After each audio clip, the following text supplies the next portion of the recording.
It is a day that has never been before. It is a fresh Monday. As far as I know, we have never lived this day before. So let's make it count. Good morning, happy Monday, and welcome to your fresh new episode of Room for Sunshine.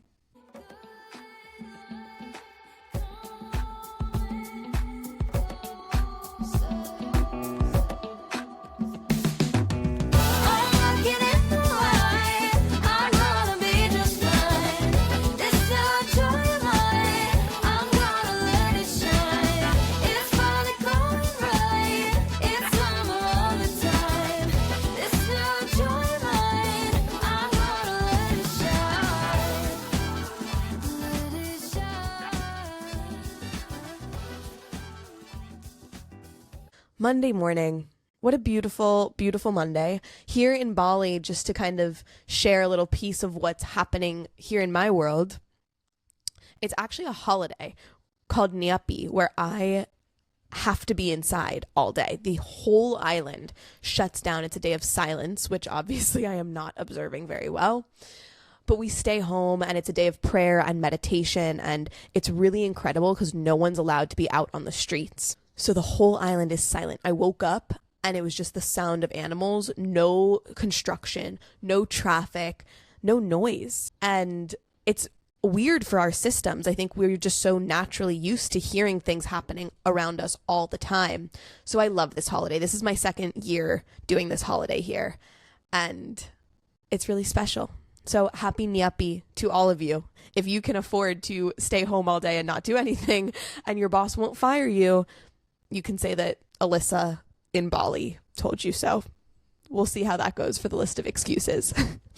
So the past 2 weeks, if you've been listening, we've been working with specific themes and diving into those themes on Monday and Thursday. And we're going to keep doing that, but I wanted to take a pause from that because as I was waking up this morning and reflecting just on this holiday, it's such a crazy thing to come from a Western society where even on holidays, like, you don't really have off. You kind of have off, but you don't really have off. Like, you still need to kind of check your phone and be doing things. And even if it's a holiday, you're still out shopping or out doing something. You know, I think about Christmas. It's like we spend hundreds and thousands of dollars, even though we might not be in the office. And this is such a unique holiday because you're literally not allowed to do anything. It's sort of like a COVID situation where you can't leave your house. You can't use electricity technically. You can't use light technically. You're supposed to. That is electricity. Okay, happy Monday. But I've been thinking about this idea of silence and slowing down in a forced way to some degree. And in thinking about that for myself, I started going through all the things that I could accomplish today. I was like, great, I have this time. I am going to, and I just started writing out a to-do list. I was like, I'm going to clean my apartment. I'm going to book these flights for this trip that I'm taking. I'm going to start packing for this trip that I'm taking. I'm going to get this done for the podcast. And I just started like creating lists. And as I was creating the list, I was like, oh shit, this is what we've been programmed to do. We've been programmed to see downtime and quiet time and free time as an opportunity to fill space. And filling space isn't a bad thing, but I think filling space without realizing that we're doing it is a bad thing. Once we have the awareness that we're doing it, I think everything can be useful. But if we don't even know that we're doing it, it means that it's just something that's subconsciously happening. And it means we've programmed our brains to just fill quiet with noise. And that then took me to a trail of thinking about making lists because I love making a list. The type A in me has always enjoyed both making a list and the satisfaction of checking something off a list. Like when you run that pen through the paper, it's just like, yes, I did it. One thing down, 10 to go. My list makers will relate to this. It's a very specific feeling. And list making brought me to box checking. And this is a theme that I have had on my mind for a while that I really want to talk about because I think that a lot of us have started living our lives in a way that's just designed to check boxes. Here's what I mean. If you're able to do so and you can afford it, going to college, check box. Straight out of college, your senior year, get a job. Check box. Eventually you need to move out of your parents' house and get your own place if you can afford that. So get your own place. Check box. Start to meet somebody who you can eventually settle down with and have a family. check box. You even meet this person and you're looking at this person and going, will they be a good parent? Will they help me provide? Will they do this? Are they funny? Are they kind? Will they get along with religion, politics, all of these things? Check, check, check, check, check, check, check. We just go down the row and we check all these boxes. Get married. Check. Have a kid if that's something you want to do. Check. You get the point. So on, all the way up to retirement. And eventually, I think we just kind of hope that we die after we've checked a lot of these boxes, and that once you've checked all the boxes, you have a sense of fulfillment and completion. And I think this is a really toxic way to live life. Life is not meant to be lived checking boxes. Life is actually meant to not even be put in a box at all.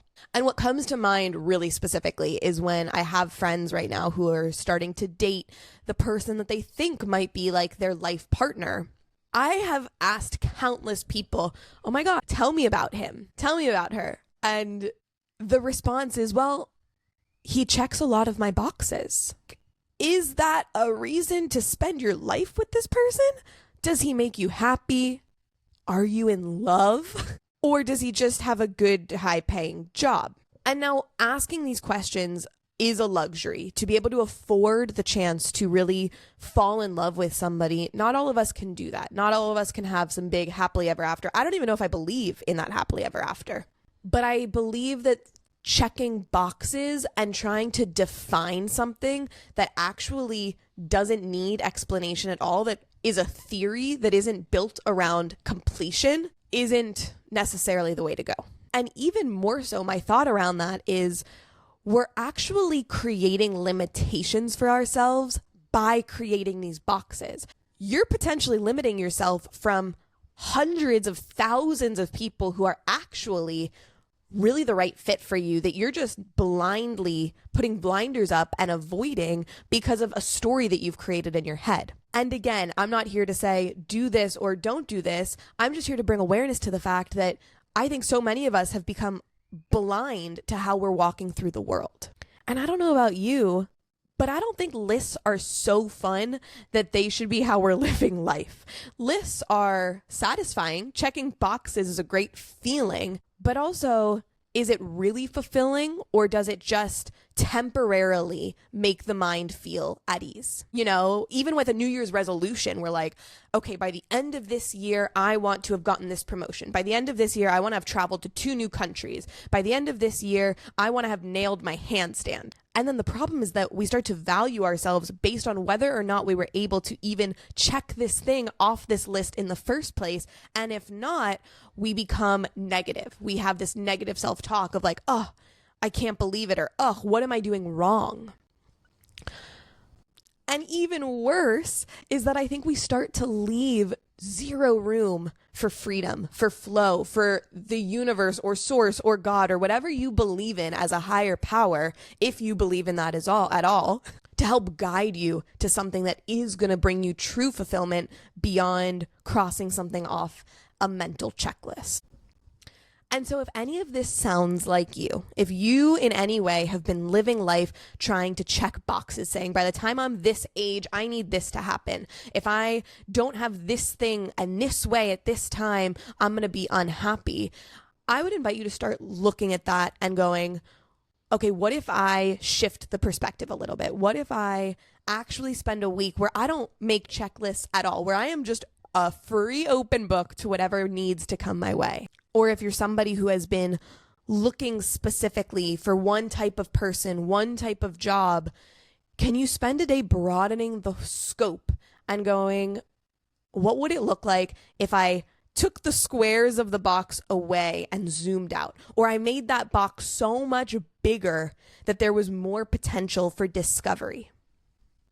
And I'm going to do this myself today by not making a checklist of things I need to do and instead going, I have a day at home to myself. What feels good moment to moment? If I get nothing done, amazing. If I just read a book, amazing. If I lay in bed and watch TV because that's what I need, amazing. But by removing this act of creating a checklist, we can actually start to give ourselves freedom to let life guide the way. And maybe we'll end up a little bit happier by the time we die, because we don't know when the fuck that's going to happen anyways. So we may as well make the most of this moment that we have right here and now today. And I'm going to leave you right there with that this Monday morning.